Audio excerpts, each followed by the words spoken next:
সবার আগে কাবা শরীফ এভাবেই একটি মাটির টিলা ছিল।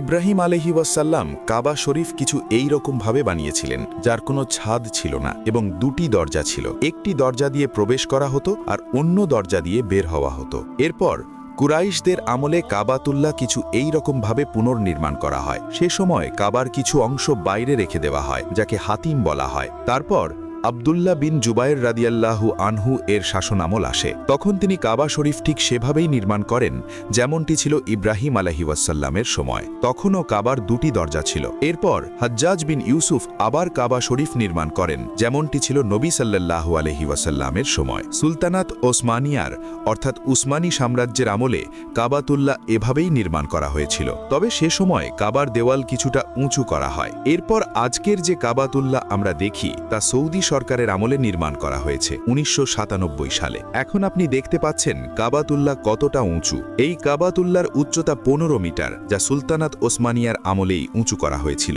আজও তা একই রকম রয়েছে।